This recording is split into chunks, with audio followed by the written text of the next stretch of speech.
How's it going, guys? We have another extremely interesting interview with Graham Hancock. In this clip, he speaks on the connection between structures on Mars and the Great Pyramids of Giza and how they correlate with the constellation of Orion.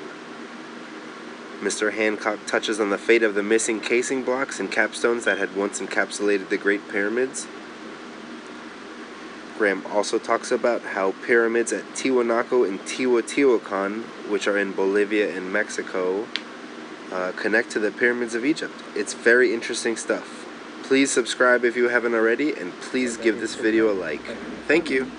Series of links, not only in terms of the physical appearance of the monuments, but also in terms of astronomical alignments, and in terms of the very secretive exploration of these worlds by our organizations here in the United States, by our scientists. A stunning series of alignments and connections have been shown to me in these computer printouts that Richard Hoagland has prepared. I am more and more convinced that there is something very, very peculiar going on, and that there is indeed a terrestrial connection, as Richard puts it, between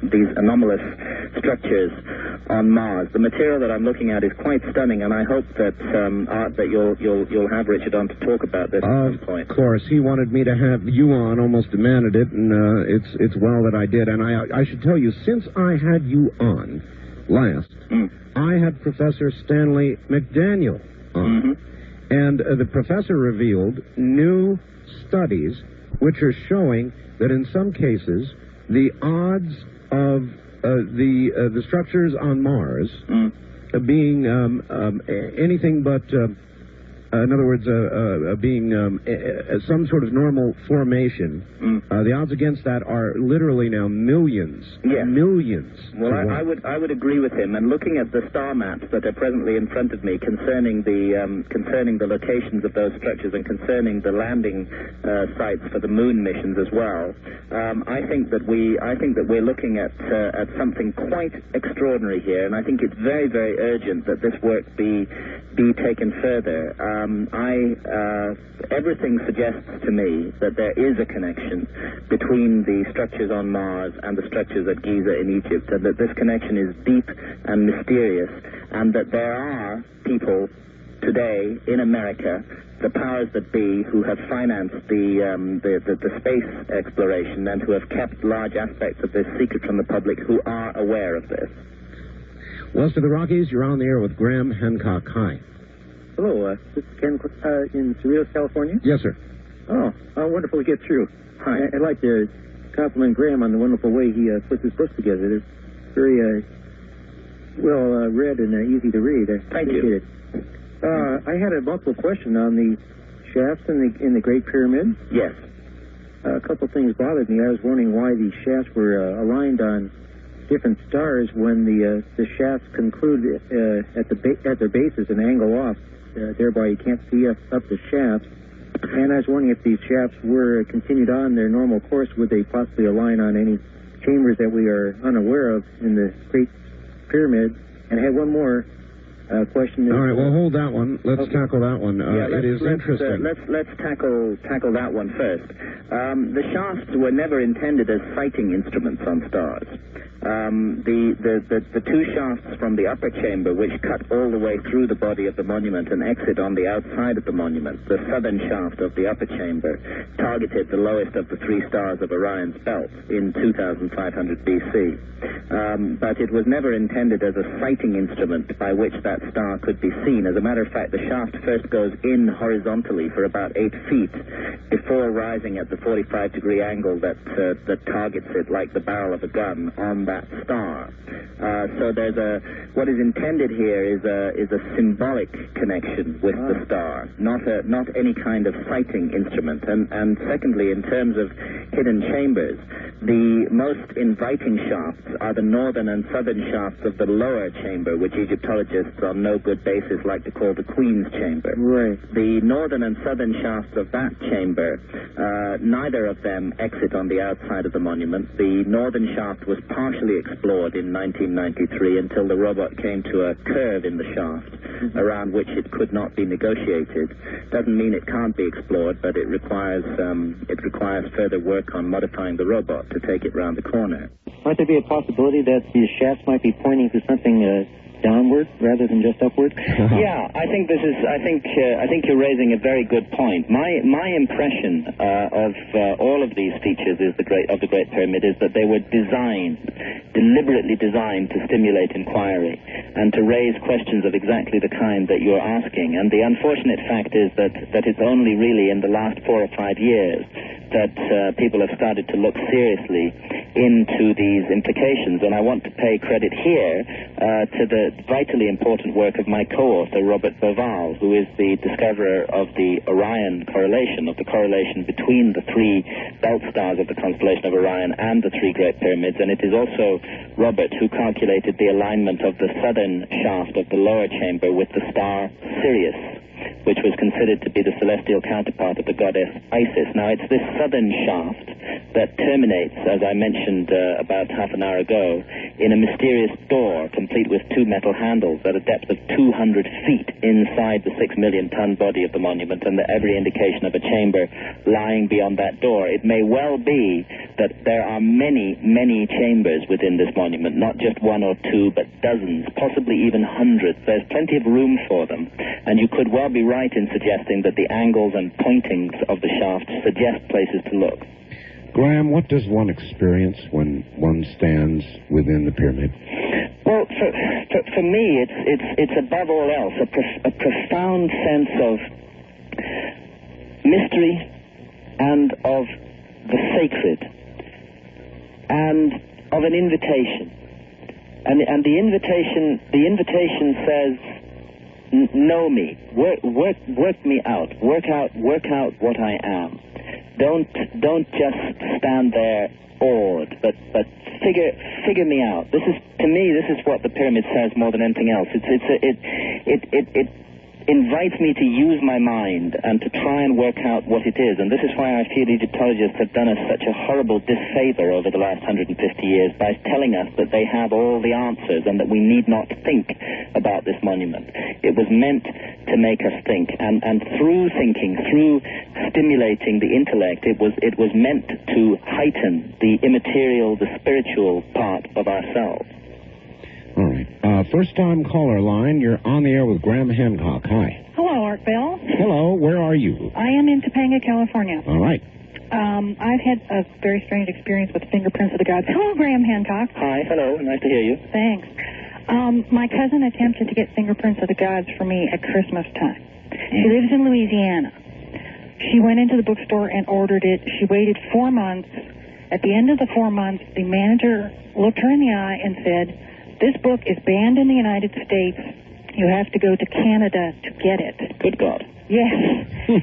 Thought you'd want to know that. Good God. We went out the next day and bought it and disproved them. Yes. Do you know whether or not that book is banned by the Catholic Church? Because I know the Catholic Church is very strong in Louisiana.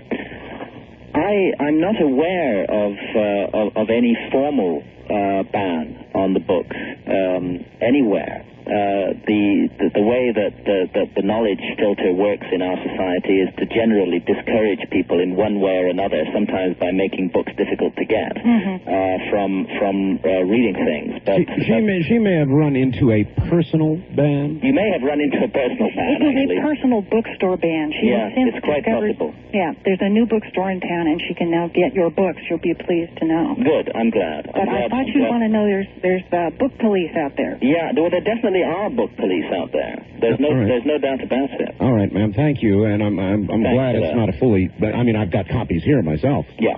Wildcard line. You're on the air with Graham Hancock. Hi. Hi, Art. Graham. Hi. I have a question here. If Moses was inducted into all of the rights and the knowledge of ancient Egypt, yes, which you believe is incredibly superior, it sounds like. Yes. Why do you think he left all of that and decided to go off and follow what he said at the time was the one true God? Well, I think that all of these ancient Egyptian initiates believed in only one true God, and they saw the other gods, the reference, the whole concept of multiple gods in the ancient Egyptian system is entirely symbolic.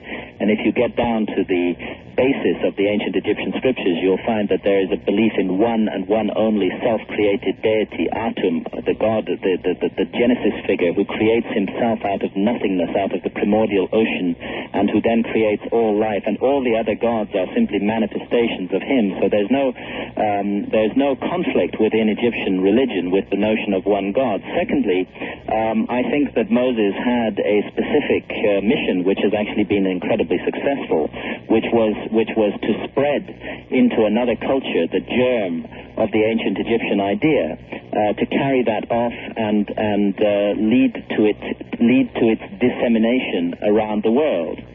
And through Judaism and through Christianity, an offshoot of Judaism, I don't think it's an accident that in Christianity we see many features of the ancient Egyptian religion. The figure of Christ. I'm sorry if this is going to offend fundamentalist Christians, but the figure of Christ is an Osirian figure, the once and future king, the king who is sacrificed, the God, the son of a God who is sacrificed, and who will return, who will come again. This is precisely the symbolism of Osiris, and I think that what Moses was doing was spreading this concept, this idea, into another culture, and through that culture it has filtered down and around the world in many different ways. But I think it all goes back to a common source. All right, Graham, you likened the pyramid, the Sphinx, to an alarm clock. You talked of reincarnation and said that if you knew that you were going to be reincarnated, you would put something there to remind yourself, to an alarm clock. To wake yourself up. Yes. Do you think that modern man is now hearing that alarm going off, or do you think that we have reached over and we hit the snooze button? I think we've been asleep for at least the last 2,000 years. But I do think that modern man, large numbers of people around the world are hearing that alarm clock. And that's why I feel that we are poised at a crossroads in the story of mankind. And that if we survive this period, then future generations will look back on our time, the time we're living through now, as a time of enormous creativity and a time of renaissance, of rebirth of the human soul. I think that there is an incredible awakening taking place all around the world. The only thing that I would urge people to realize who sense this awakening in themselves is to know that they must do the work. Do not expect initiation, enlightenment to be handed to you on the plate in some sort of second-rate New Age text. It is necessary to immerse yourself deeply in ancient traditions. People must be prepared to do the work. When they sense this awakening within themselves, they must also be prepared to work their minds and not expect to receive it handed to them. Graham, many modern prophets, and I never know what to think of them, but I interview many of them, predict the possibility of catastrophic events. Many of them will say, these don't have to happen. Others have said, it is sealed. It's going to happen. Well, I don't think it's sealed, but I think it's possible. I went into the whole issue of cataclysms in depth in my book, Fingerprints of the Gods, and I reported many of the ancient traditions, including those of the Maya, which speak of the coming of a terrible cataclysm. But what all of these ancient traditions, every single ancient tradition in the world that speaks of a former cataclysm and of the destruction of a great antediluvian civilization, all these traditions indicate that we ourselves, mankind ourselves, played a role in bringing that cataclysm down on our heads. Yes. And the suggestion is very strongly the case that if a future cataclysm will come, we ourselves will be instrumental in bringing it about, and therefore the possibility remains that we can change and transform our destiny, and that we need not confront a cataclysm. All right, east of the Rockies, you're on the air with Graham Hancock. Good morning. Yes, I'm glad I got through. I'm Kay from Janesville, Wisconsin. Glad to have you. Thanks. I have a couple questions. Well, actually, one. All right. It's kind of a two-parter, but it's all related. You mentioned earlier that you were afraid of the individuals that were going to be getting involved in this next, I don't know if you want to call it excavation or digging or whatever. Yes, the expedition that is taking place at the Sphinx at the moment, and the plans for a similar expedition to be mounted inside the Great Pyramid for the opening of the door inside that pyramid. Yes, I'm concerned about the conditions that surround these projects, about the secrecy, about the hints of heavyweight commercialization, and about the possibility of a hidden agenda, and I'm concerned that objects and artifacts of enormous significance to mankind, under these circumstances, could be removed from those chambers, and that other artifacts could be replaced within them, and that we may never get to the truth as a result of this. Have you ever read the book, The Celestine Prophecies? Yes, I have read The Celestine Prophecies. Okay, are you kind of thinking of something on that order, where the government or whoever the powers that may be would be interested in hiding or spiriting away, so to speak, any information that might be enlightening to people, that might be a threat to... I think there are definitely people who have an interest in hiding the potentially explosive discoveries that could be made at the Great Pyramids and the Great Sphinx, at hiding them, at keeping them from the rest of the world, of not allowing that information to come out. I would say saying they would have an interest in that would be insufficient. They would have to do it. They would be compelled to do it. There would be no choice. Yes.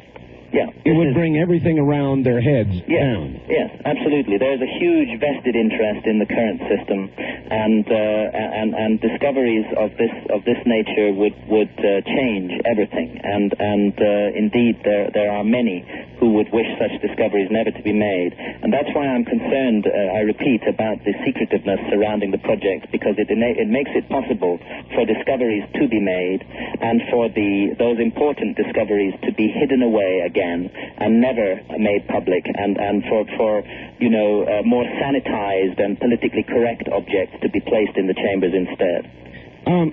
Respond to this simple question before we get to the top of the hour. If the Egyptians, Graham, knew so much, why did their civilization fail? Why were they conquered by lesser nations? Well, this is the question: were they ever really conquered? Again and again, Egypt was invaded. If you go back through Egyptian history, the first thing to note about Egypt is that this was not a militaristic society. They were capable of defending themselves when they had to, but fundamentally this was a society that was opposed to military adventures, and which concentrated on cultivating the spiritual essence of man. And that's why when the Greek historian Herodotus visited Egypt in the 5th century BC, towards the end of the story of Egyptian civilization, he was still able to describe it as the happiest, the most serene, and the most beautiful civilization that he had ever encountered. These were not people who liked to go around killing other people. Now, Egypt, during its long history, was invaded on a number of occasions. The earliest major invasion was by a people known as the Hyksos, who occupied Egypt for several hundred years. And during this period of the Hyksos occupation, it appeared that Egyptian civilization had entirely submerged and vanished. All right, Graham, and yet it hadn't. It resurfaced in full flower when the Hyksos were driven out. All right, Graham, we've got to hold it there. Hold it, Graham. We're at the top of the hour. We got to go. Relax. We'll be right back to you. Graham Hancock is my guest. We'll be right back. Graham Hancock, author of The Sign and the Seal, Fingerprints of the Gods, The Message of the Sphinx. And here he is once again. Graham, we have some stations that join at this hour, and you really laid one on us in the first half hour, and I want you to repeat that. You've got new information about the chambers below the Sphinx. If you wouldn't mind, one more time. It's a leak that somebody gave you. Yes, we've had leaked information from a member of the team that have been granted a license by the Egyptian government to work at the Sphinx, and they're using $1 million worth of ground-penetrating radar and seismic equipment, and they're looking for chambers under the Sphinx. Now, this team, as I've outlined earlier on, is operating under conditions of total secrecy, and I am deeply disturbed about the nature of this project. And my colleague Robert Boval is as well, and so are many others of us who are working in this field. And we think we ourselves are very anxious to have the research done and to find out in the proper manner what is in these chambers under the Sphinx and in the hidden chamber that we know now exists inside the Great Pyramid. But we also feel that this work is presently not being done properly in the right manner, and that it is obnoxious and wrong and extremely worrying that there is no public oversight of the research that is taking place. And we're therefore calling for these projects to be stopped, for the whole matter to be reviewed very, very, very carefully, and then for projects to be started again, but under proper circumstances with proper public oversight, no secrecy, no hidden agenda, and no commercialization. And with that said, what I'll tell you is that not everybody working on the project at the Sphinx appear to be happy with the conditions of secrecy surrounding it either, and we have had a leak from one of those individuals, leaked information, and what they tell us, what we were informed of, is that this remote sensing equipment, the ground-penetrating radar equipment that they're using, and other remote sensors have detected 9 separate chambers deep in the bedrock beneath the Sphinx, and that all of these chambers appear to contain metallic objects. We'll call this leak Deep Chamber. Yes. Do you expect to be able to get more information from this person? We are actively pursuing every avenue on this matter, and we are also calling on every concerned individual to apply pressure to get these current projects stopped, because I repeat, the grave danger under these circumstances is that the public may never learn what is in these chambers. It's perfectly possible with all this secrecy for objects to be removed from those chambers and for nobody to be told what is happening, and this is not the right condition for proper scientific research to occur in. So we think the most important thing is for pressure to be put on the Egyptian authorities to stop these projects. I spent 2 hours today with the Egyptian ambassador to Washington, presenting him with our dossier of information on this. And you mentioned, Art, I think earlier on, that perhaps a good show in the United States to investigate this matter, a powerful show with the resources to do the job, would be something like 60 Minutes. You betcha. And because the concentration of force is the most effective way to work, I would urge anybody who's concerned about this matter and would like to get this problem investigated to write a letter to 60 Minutes. If they get enough letters from enough people, even they will wake up and pay attention. Our media have a tendency to tamely follow the orthodox Egyptological line, but they also have a responsibility to listen to the voice of the public. And if enough members of the public write to 60 Minutes and demand that they investigate what is going on at Giza, to explore the issue of this license that has been granted to a team from the United States, a team that includes geologists from Florida State University, to explore the conditions under which this license has been granted, to put the team members and the Egyptian authorities under the spotlight, then I think the veil of secrecy may begin to be lifted, and the whole background to this whole extraordinary story that is unfolding at Giza is contained in our book, The Message of the Sphinx, that I've co-authored with Robert Baval. For anybody looking for background information on that, and if 60 Minutes or anybody else wants further specific information, they can always contact either myself or Robert Baval through our publishers, who are Crown Publishers in New York. Either that, Graham, or the forces that are at work are so powerful that there really is no hope. 60 Minutes or anybody else? Well, I believe passionately that there is hope, and that the hope lies in a generalized human awakening, and an awakening of the ancient system of knowledge, which is a system of spiritual enlightenment. Just before the break, you were asking me how it was that Egypt, for all its wisdom, could have been destroyed. Yes. And I started to talk about the possibility that, in a sense, it never was destroyed. There were several periods in Egyptian history when that country was overtaken by military invaders. Sometimes the light of Egypt would seem to go out, sometimes for as long as 200 or 300 years, and then miraculously it would come back on again when the invaders were driven out. There was some secret academy, a secret group of initiates passing down the knowledge behind the scenes. They called them the followers of Horus in the ancient Egyptian tradition, and they kept this knowledge alive through thousands of years, through the ups and downs of the political misfortunes that any country will suffer. And frequently, when Egypt was invaded, as it was by the Greeks, although the Greeks physically colonized Egypt, Egypt mentally colonized the Greeks. and the whole of Greek culture became imbued with Egyptian ideas, and thus through the Greeks, Egyptian ideas spread out around the world.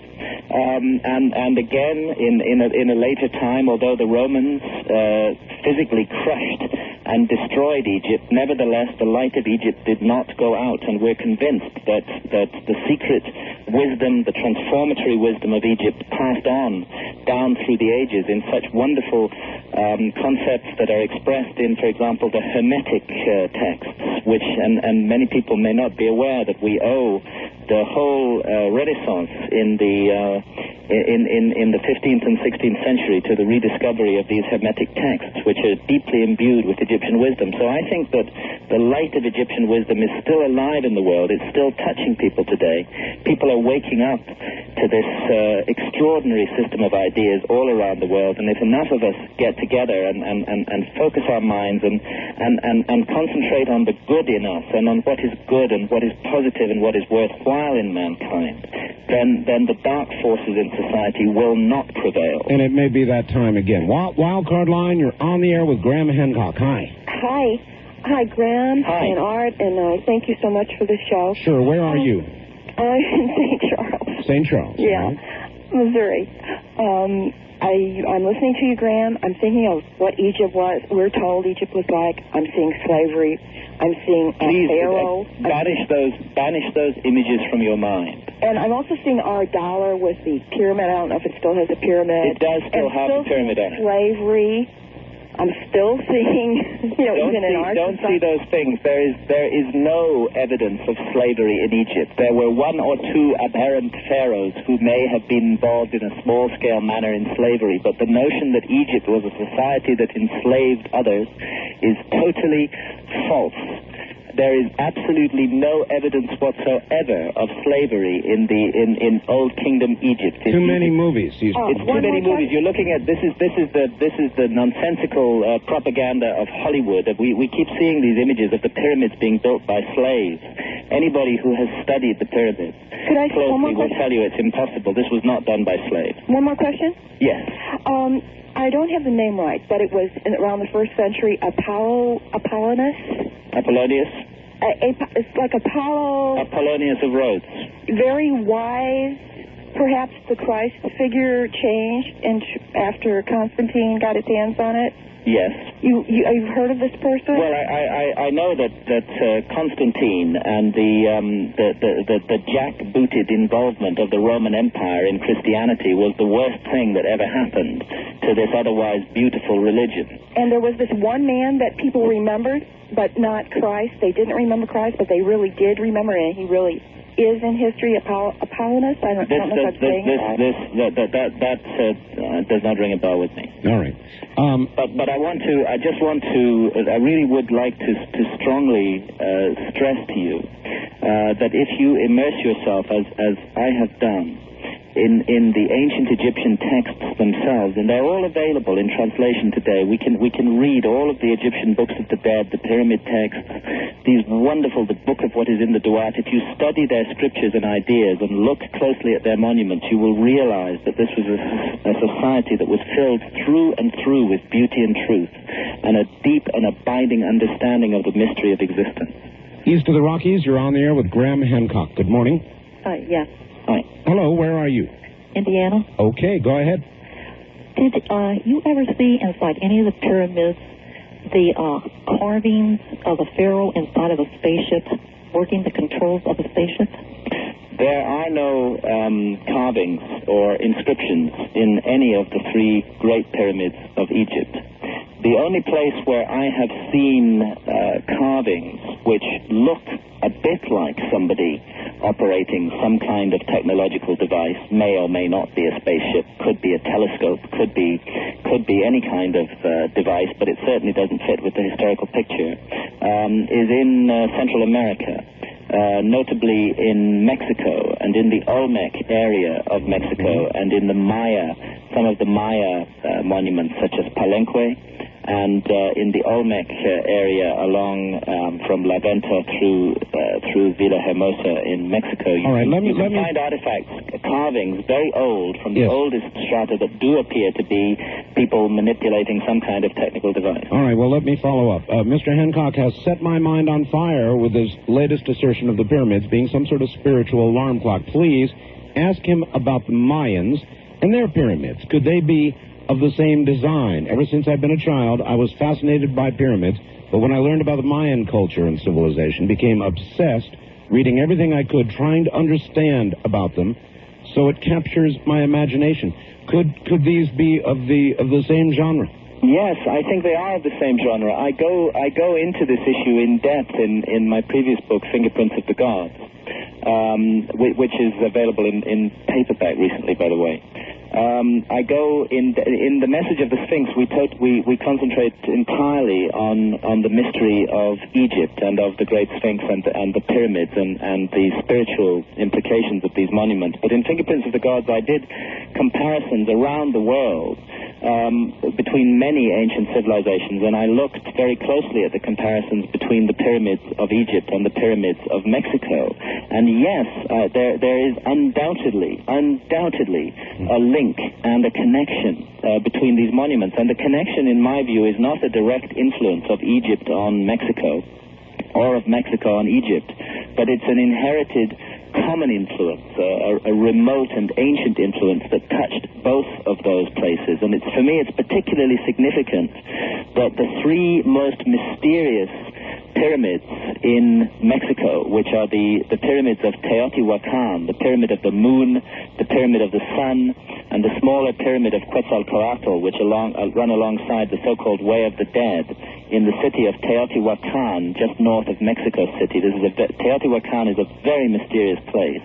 That these pyramids have an enormous amount in common with the three great pyramids of Giza, and I went into that in depth in Fingerprints of the Gods. But one thing that they have in common, very important, is what Teotihuacan actually means. It means the place where men became gods. But there is an ancient tradition attaching to these extraordinary Mexican pyramids which suggests that they were in some way involved in the spiritualization of mankind, in the recognition or the realization of the immortal part of our nature. That is precisely what the three great pyramids of Giza in Egypt were about. They were part, we are convinced, of an ancient spiritual science of immortality to awaken the immortal part of ourselves, and yes, to awaken the memory of a previous life. This is entirely possible, in my view. In other words, separate artifacts that, in fact, enhance the totality of the evidence, period. Yes, definitely. All right. It is said that at one time, the surfaces of the Great Pyramid were covered with smooth, polished stone with a mirror-like finish. Have you discovered the quarry, which was the source of the stone, and what happened to the stones? Also, what is the relationship between the capstone mentioned in the Bible and the capstone of the Great Pyramid? Well, to answer the first question first, yes, all three of the Great Pyramids, it is known for sure, were once completely encased in polished white limestone. And from the very few surviving casing blocks, we are able to say a number of things about this limestone casing. Firstly, it was an extraordinary technological feat. There were 22 acres of limestone facing stones on the sides of the Great Pyramid. Secondly, these stones had an average weight of 16 tons each. Thirdly, they were lined up to each other with such precision that in the few remaining casing stones, it is impossible to slip even a sheet of thin paper, into the joints. The joints are so closely aligned, and the great Egyptologist, William Flinders Petrie, at the turn of the century, likened the precision of the casing blocks to modern opticians' work, to quote him, on a scale of acres. They were a remarkable technological feat. Now, we know that they covered the entire pyramids from earlier travelers' tales. Many of the Arab commentators wrote about how the pyramids shone brilliantly in the sun with this polished white casing. What we're now seeing is the substructure that lies underneath the casing. But there was an enormous earthquake hit the city of Cairo in 1301, and it is this earthquake that shook loose the majority of the facing stones. And unfortunately, Those facing stones were then, large part of the remainder, were then quarried off the pyramids by the local population and used in the construction of large parts of Cairo. As to the source of the stone, it's the Mokattam Hills, about 20 miles away to the east of Giza, across the River Nile. So it is known. And the capstone? The missing capstone of the Great Pyramid is an extremely interesting matter. We cannot be certain that it was ever in place. It is possible that the Great Pyramid never did have a capstone. I personally think it probably did have a capstone, but since it has been missing since recorded history began, we cannot be absolutely certain of this. I've climbed the Great Pyramid 3 times, and the top of the Great Pyramid today forms a perfect square, roughly 20 feet along each side. With half an additional course of masonry. What's happened is that masonry has been knocked off the top and rolled down over the centuries. There is enormous significance in Egyptian tradition attached to the pyramidion, the capstone, the top of a pyramid. It was called, as I said earlier, the bane. It was the ultimate symbol of the immortality of the soul. And my colleague Robert Boval has argued in his earlier book, The Orion Mystery, that one possibility for what may be hidden inside one of the concealed chambers in the Great Pyramid is indeed this missing capstone, that it was taken off by the high priest at a certain point and placed inside the pyramid. Boy, you'd have to wonder what would happen if they put it back. Yes. I had the great honor, Graham, before his death, of extensively interviewing Robert Monroe. Yes. And there are many who would say that what his work is the modern equivalent of what was once lost and what you have talked of tonight. So we're at the bottom of the hour, rather, and we've got 30 minutes to go with you. But I want you to answer that when you come back, if you would. Truly a great man, Robert Monroe and the Monroe Institute. We've talked of lives that go on, people who come back again and again and again. To Graham Hancock. Well, wait a minute, just before we go back. The whole idea of what we've been doing is to slow down the insanity going on now in the Giza area, and the pressure point that we think would be a good one would be 60 minutes. They need to contact Graham.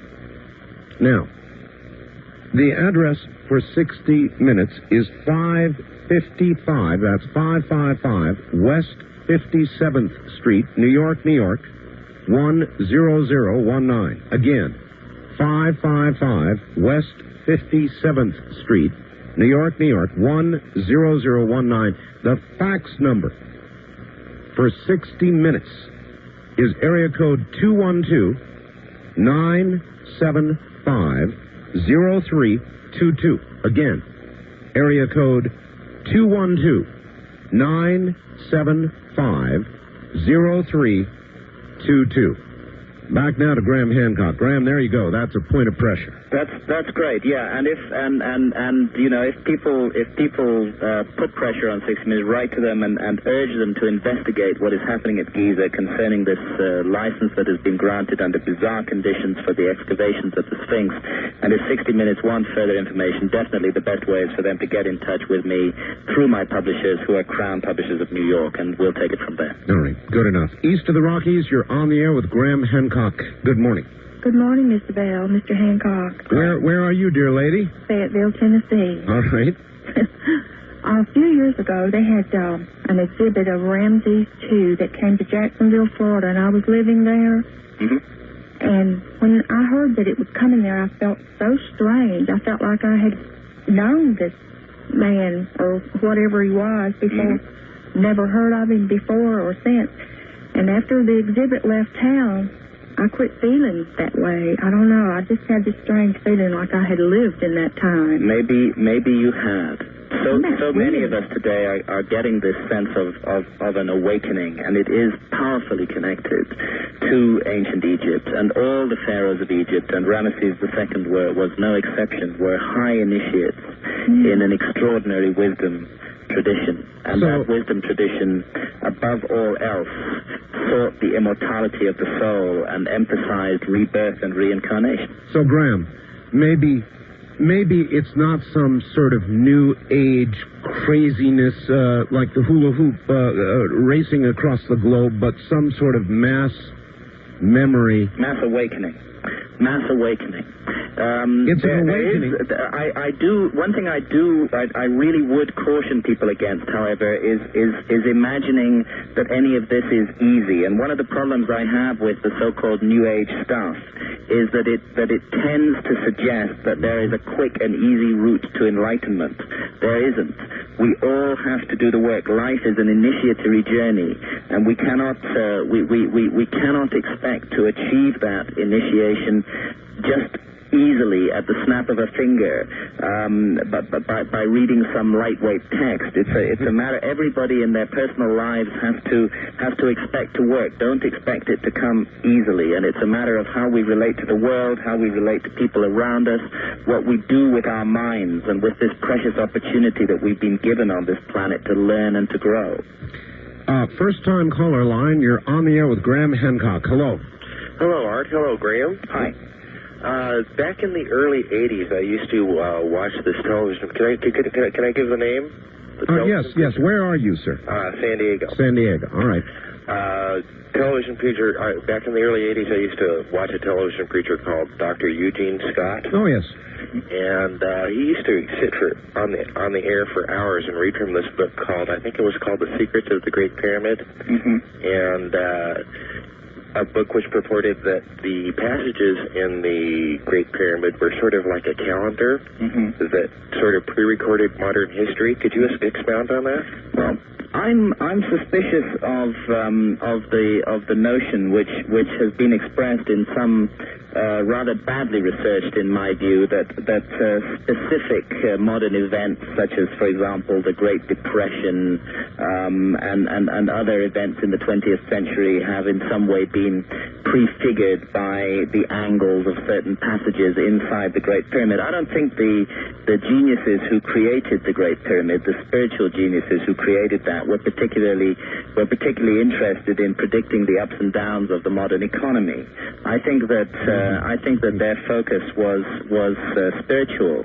I think there is a sense in which the Great Pyramid is a prophetic device, and which it is, and in which it is bringing to a focus today the energies of millions of people around the world. And I think that it was always designed to do that. But no, I don't think that it specifically predicts particular events. I think that, as a matter of fact, I don't think that any destiny is carved in stone. I think we make our own destiny as we go along, and we always confront crossroads, and we always have to make choices. And the fundamental choice in the world today is the choice between good and evil. And all the ancient texts say that evil exists in the world, and that God could not prevent evil from existing in the world, but that mankind was created with the power of choice, that we have the power to choose between good and evil. We have the power to choose the destiny that will confront us. And for that reason, I reject the notion that the Great Pyramid is specifically prophetic of particular events in our century. Regarding current social behavior, Graham, my hopes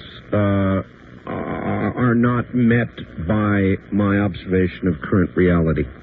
We live in dark times. Yes. We live in dark times and a dark night of the soul, and terrible forces are at loose in the world today, which are leading mankind on the path of destruction. And too many people are prepared to go along with this, and to make excuses for cruel and vicious behavior towards others, and to turn a blind eye to cruelty and unkindness and wickedness in the world.